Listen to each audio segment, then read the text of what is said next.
Assalamualaikum, balik lagi di channel Jam 12. Kali ini aku mau nerusin alur cerita dari manhwa Super Evolution yang part ke-13. Buat kalian yang lupa ceritanya, silahkan tonton dulu part sebelumnya. Oke, langsung saja masuk ke ceritanya. Setelah masalah pengkhianatan dari kedaulatan surgawi selesai, Minghe kembali meneruskan kegiatan di akademi. Nianrong menghampirinya sambil bertanya, apakah Minghe juga mengambil kelas guru Tang Hang? Minghe menjawab, itu benar. Nianrong sudah pernah ikut kelas terbuka guru Tang Hang dan juga Profesor Feng yang membuatnya tertarik.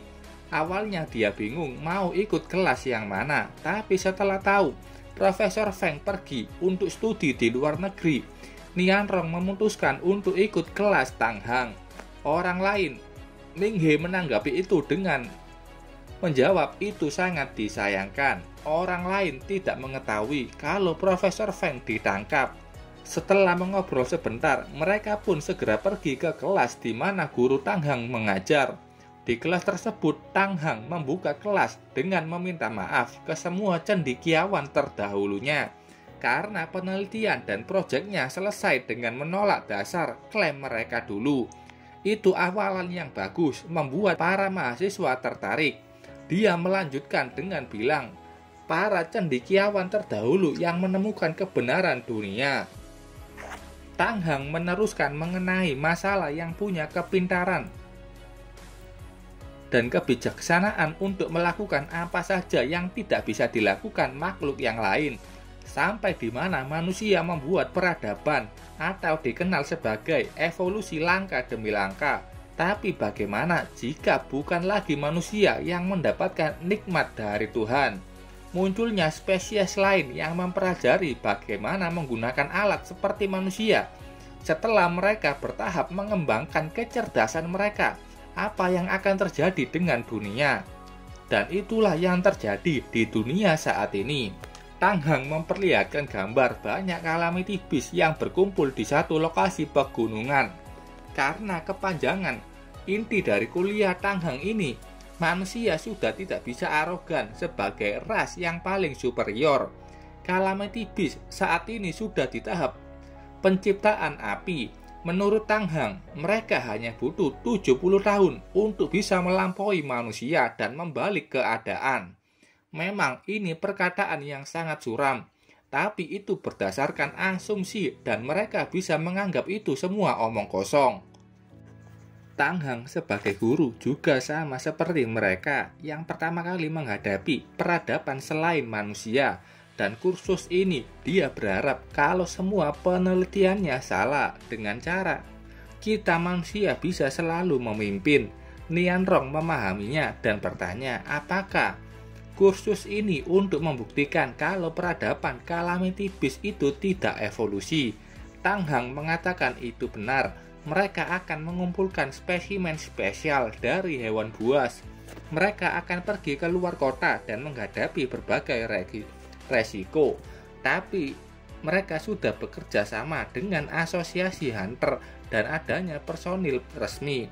Tang Hang mengeluh karena kursusnya tidak banyak perhatian dan sulit mendapatkan persetujuan dari ofisial personel. Salah satu murid percaya diri kursus ini bisa menemukan penemuan penting, seperti Dr. Wulong dari tim astronomi. Mendengar nama Wulong, Tang Hang menghela nafas. Tang Hang mengatakan ke murid yang ikut, kalau akademi menyediakan asisten dari para senior di Dewan Mahasiswa yang juga akan ikut. Yang terpenting proyek ini, murid-murid akan dijamin keselamatannya. Setelah kelas itu selesai, Minghe berjalan kembali menuju ke asrama. Saat itu Goodness muncul. Dia mengatakan kalau sarjana di bumi baru saja sadar kalau calamity beast adalah makhluk yang berakal. Minghe mengikuti proyek ini karena menurutnya penelitian ini tidak sesimpel itu. Kata Goodness, baru Tang Hang menganggap calamity beast itu sama dengan manusia. Kalau guru lain pikirannya hanya calamity beast itu hewan. Minghe bertanya ke Goodness yang seorang calamity beast tingkat 9 dari 12 kelas. apakah Calamity Beast bisa melampaui manusia dalam peradaban di 70 tahun ke depan? Dari apa yang dia ketahui Goodness tentang kemajuan manusia, mereka melewati 200 tahun dari senjata dingin ke senjata panas. Maksudnya senjata dingin itu kayak pedang, tombak, dan lain-lain. Sedangkan senjata panas itu senjata api. Dan manusia tiba di era para superhuman dan senjata api. Tapi dia setuju kata Tang Hang yang bilang manusia bukan satu-satunya spesies yang disukai Tuhan.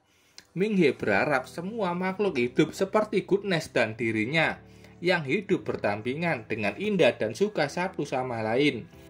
Ming He juga bertanya ke Goodness, kenapa Goodness dan koleganya harus membunuh? Kata Goodness, virus di sistem hanyalah sekelompok program yang tidak bersalah. Tapi kenapa antivirus tidak membiarkan mereka? Ming He bilang itu memutar konsep. Tidak ada bukti manusia sebagai virus. Tang Hang sebelumnya meminta maaf ke sarjana pendahulu. Bicara teori evolusi, banyak bukti manusia itu evolusi dari monyet.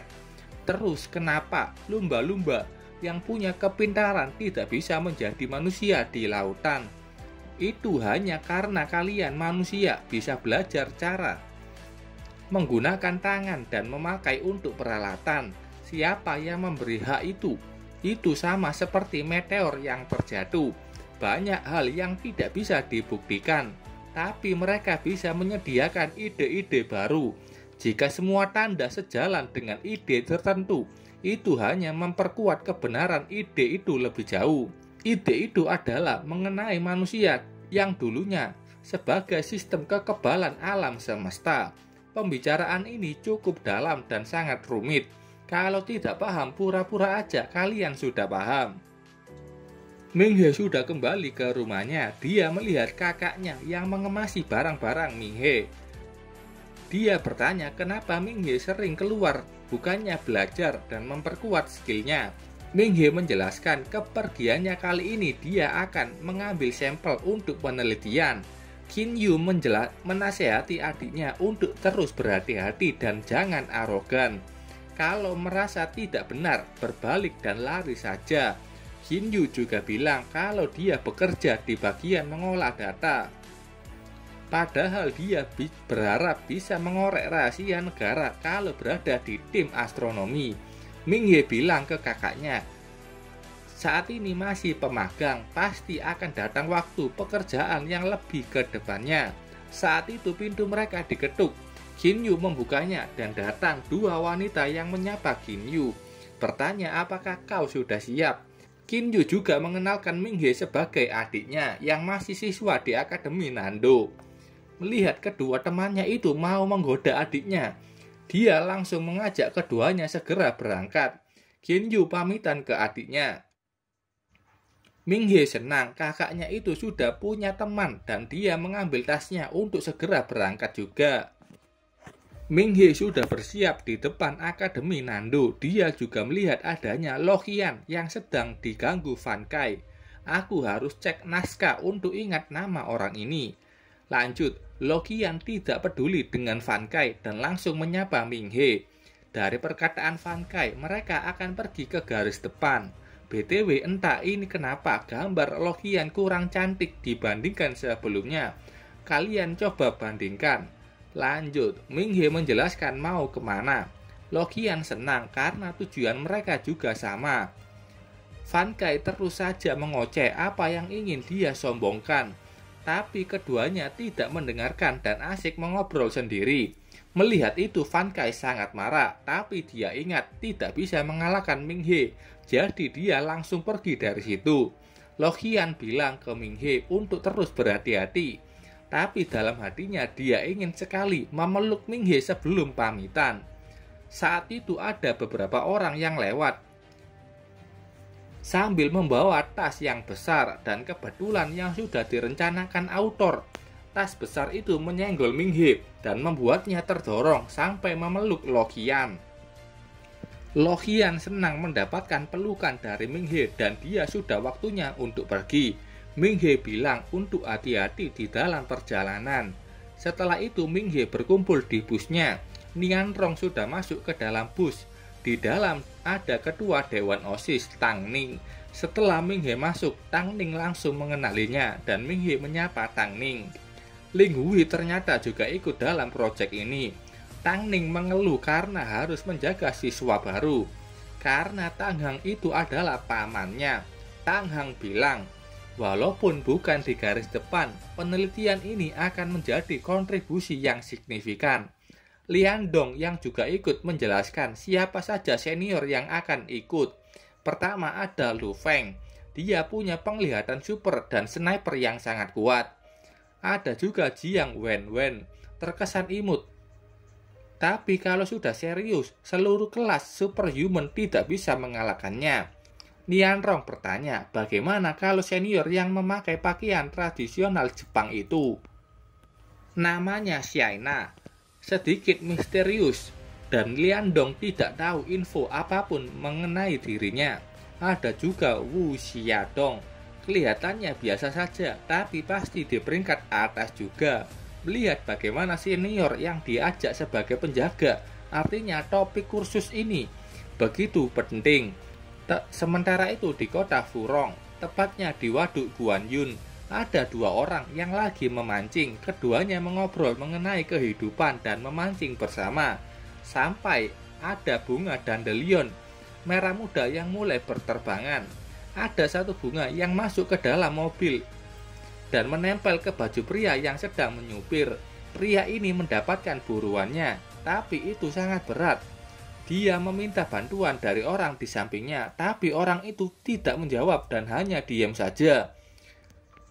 Sampai ikan itu berhasil dia tangkap. Tapi anehnya, mulut ikan itu hancur dan muncul berbagai tentakel hitam yang keluar dari tubuhnya.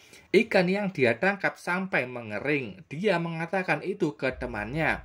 Tapi dia juga terkejut kalau temannya itu juga sudah kering tak bernyawa.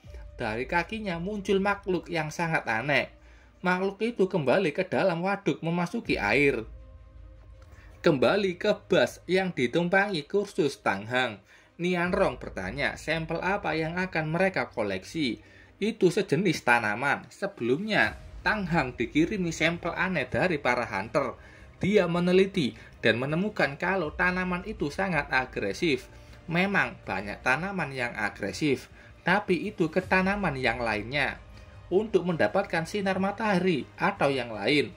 Tapi sampelnya ini sangat agresif ke hewan, seperti tanaman karnivora.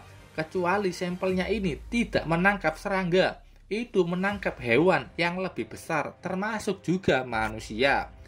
Saat itu sang supir panik, karena dia barusan menabrak sesuatu di depan. Dia merem mendadak dan benturan keras itu membuat para siswa juga ikut panik. Xiana mengira ada bis yang menyerang. Supir bilang kalau itu hanyalah rusa liar yang tiba-tiba masuk ke tengah jalan. Tang Ning meminta Xiana untuk keluar mengecek apa yang sebenarnya terjadi. Xiana sudah keluar. Dia melihat ada bekas darah rusa itu dan kayaknya masih hidup dan langsung berlari menuju ke dalam hutan. Setelah itu bus kembali melanjutkan perjalanan. Sementara di balik pohon terlihat rusa itu yang punya tatapan mata yang sangat aneh berwarna ungu. Bus mereka sudah sampai di kota Furong. Mereka bingung kenapa di situ banyak sekali polisi di satu gedung. Bus mereka terus berjalan sampai menuju ke hotel di mana mereka akan menginap. Mereka berkumpul di kantin untuk mendiskusikan kegiatan mereka saat ini. Tang Hang bilang ada sampel yang ada di sekitar kota Furong. Mereka akan membentuk grup dan mengumpulkan sampel. Tang Ning bilang akan membagi menjadi 5 kelompok dengan masing-masing ketuanya dari para senior yang ikut. Banyak siswa yang langsung ingin masuk ke dalam grup Tang Ning. Tang Ning memilih timnya sendiri. Di situ ada Nian Rong, Lin Hui, Hu Guangyi, dan juga Ming He. Tang Hang menasihati ponakannya itu. Tadi banyak orang berkumpul di satu gedung. Dan tugasnya untuk menyelidiki kasus itu. Kalau itu hanya kasus pembunuhan seperti biasa yang bisa diselesaikan polisi, maka serahkan saja pada polisi dan jangan ikut campur. Senior lain mulai membentuk timnya sendiri. Tang Hang juga memberikan buku pegangan sinyal untuk setiap grup. Setelah membagi lokasi, tim Tang Ning menuju ke sekitar kota. Kita pindah ke gedung yang ada kasus barusan. Zhang Wei, polisi setempat bingung dengan apa yang membuat orang di dalam itu terbunuh. Mereka menunggu superhuman dari asosiasi Hunter. Saat itu tim Tang Ning datang ke situ. Nianrong mengenalkan dirinya sebagai murid dari Akademi Superhuman Nando dan bertanya apa yang terjadi. Mereka memutuskan untuk mempersilahkan mereka melihat mayat yang ada di dalam. Tang Ning bilang ini keputusan mereka. Kalau mau melihat silakan saja. Ming He memutuskan untuk melihat mayat itu. Nianrong yang tidak mau kalah juga ikut ke dalam. Sampai di dalam, banyak warga termasuk tetua desa. Mereka yang mengetahui kalau Ming He dan Nianrong hanyalah siswa dari akademi mengatakan kalau masalah ini harusnya ditangani para hunter dari asosiasi. Zhang Wei sudah menghubungi mereka, tapi asosiasi tidak datang karena tidak ada tanda serangan dari monster. Apalagi sekarang terjadi pertarungan di garis depan. Tapi tetap saja tetua itu tidak mengizinkan Nianrong dan juga Ming He. Korban ini salah satu senior di kota dan tidak ada ruang untuk kecerobohan. Zhang Wei meminta maaf ke Ming He yang tidak bisa melihat korban.